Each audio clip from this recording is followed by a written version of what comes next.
Better cue this up. Lady Dime, my dyslexia. Every single time I look at you, it looks like it says Lady and then the M and the T are mixed. Jesus. I feel like you could have been nicer to me. Oh my gosh, well I feel like you could have done 80 more things today than you did. I feel like I woke up and I cleaned our room, I did our bed, I cleaned the sheets, I did the laundry, I put your clothes away, I come in the kitchen, nothing's done. So I do everything. Then I make you breakfast, then I get the baby ready, then I get myself ready. And what do, Michael? You just tell me I could have been nicer. That seems pretty nice to me. And you thought I was pretty nice last night. Super nice. Woo! Damn. I gave it up. Alex, Nice. Yeah. what do you have to say about that? What do I have to say about that? Good You know on what her that for means? voicing her opinion. Maybe he should have got up and changed the bed and gave her a rest. Maybe he should have done the dishes, gave her a rest because he was up doing nothing potentially. Nope. Yeah. I just look at it that way. If you have spare time and she's upset and she's having a bad day, maybe you should just take that pressure off of her. Just that day. She does it every other day. So just take that pressure off. I don't know. But that's an Wait, example. hold on. Let me But say that's something. This goes right back- Shutting the hell up. This is You good. don't This is talk- good. Hold you on, don't y'all. talk Hey, to that me was- like that. You sit your ass down somewhere and you either write it down if you can't talk correctly and hand it to me, and I'll go do the things that you need me to do. But you gonna shut the hell up with all that attitude, or your ass gonna be out the door with the little baby. All right, hold on. Lady Di wanna say something. Go ahead, Lady Di. That video was basically to show an example of what women shouldn't do. You can be mad all you want to, but you do not that talk shit to in. nobody like that. Right. Because he responded with damn, right? Because she mentioned that they had a good night. But some men may not respond like that, and you're kind of like aiding him to maybe argue back with you, and now it's gonna be a huge fight. Yeah. So him saying damn was just like kind of letting her have the argument, what Alex was saying. But honestly, that's a very toxic relationship. You don't want to talk to your husband like that. I don't Yeah, think how that's- much it go- to figure it out. It goes back to not understanding the assignment. That's the problem. He didn't understand the assignment. They're supposed to know what their roles are. You shouldn't have to talk about it. I know what I'm supposed to do. You know what you're supposed to do. That's why I say gender roles. There ain't no taking turns. You do what you do. I do what I do. There's not much crossover. So we don't have to argue about it because I know what I'm supposed to do as a man. I don't need any coaching. I don't need any encouragement. I work on my own. I start myself. I don't need any assistance in getting it going. And neither does my wife. She knows what she's supposed to do. I know what I'm supposed to do. We don't get in each other's way. That's how we cooperate. We both understand the assignment. So was that understanding discussed in the beginning, or you just came into your marriage like with this symbiotic thought process? Like, I know exactly what I'm supposed to do. She knows. Or did you have a conversation about your roles? Oh, yeah. Absolutely. So what happens is the first thing that you should do when you're searching for your mate is make sure that you're on the same page. You have to talk all the way through. People don't have these discussions. You need to know what that person's credit score is. You need to know how they handle finances. You need to know about their hygiene. I make sure like I could not be with somebody who does not have the same level of hygiene that I do at all. No way. So just everything. We know what our roles are. I say, well, listen, this is what I want to do. This is what you want to do. Boom. We understand everything that we're supposed to do. It has to be communicated. You have to be open. Once you decide that you want to be in a long-term relationship with this person, everything needs to be on the table. Once you two decide that this is where it's going and this is it, I'm with you, you with me, dig it. We are on the same page. This is what I'm going to bring to the table. This is what I need of you. And you're not going to have any issues as long as you understand the assignment. It has to be communicated, though, for sure. Can you give me an example of what an argument sounds like in your household? Or does it not exist at all? Don't exist. Yeah, there's no reason to argue, right?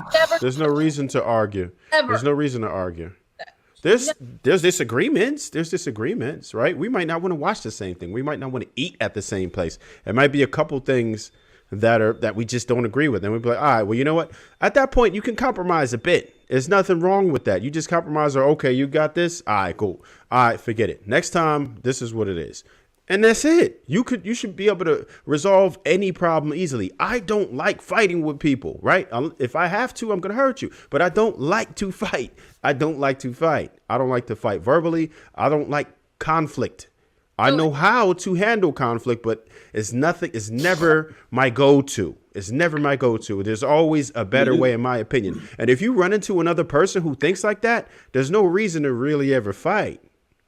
No, I understand that. I just don't like when YouTube conversations are had, but that's not really how it is in real life. In real life, two people are not always going to agree on every damn thing, especially when you live in the house together and you're together all the time. So, like, giving an example, like you said, okay, maybe we don't want to watch the same movie. So you're not like, I am the man I have spoken. We're watching Braveheart tonight. Like there is some give. That's what I'm saying. It's not always a I have spoken type of thing. Like the woman has. No, don't get it twisted. See, here's the thing. Like, first of all, I'd be like, yo, what you want to watch?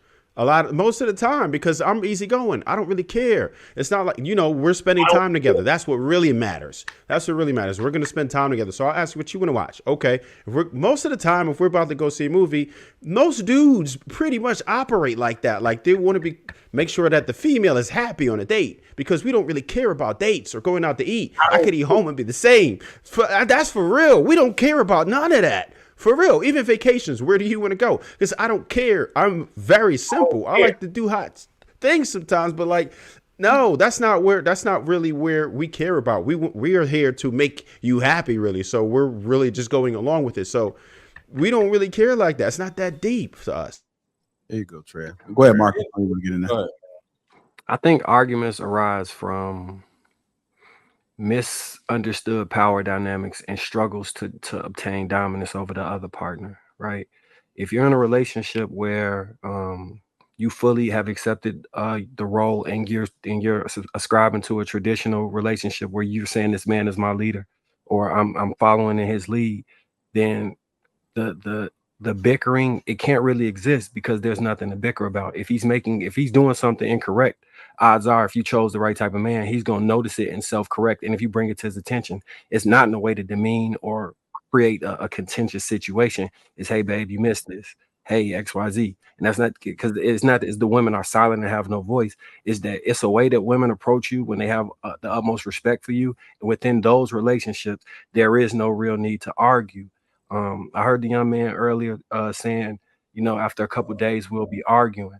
And I think that may come from a place of there not being a clearly defined power dynamic within that relationship. So what tends to happen is it bubbles to the surface and then the contention starts, because when two people are in a car driving, if they're in the same car, they can turn left or right. But if each person has a steering wheel, when they hit the cross section and they turn in different directions, that's when the conflict begins, because they're both having their hand on the wheel.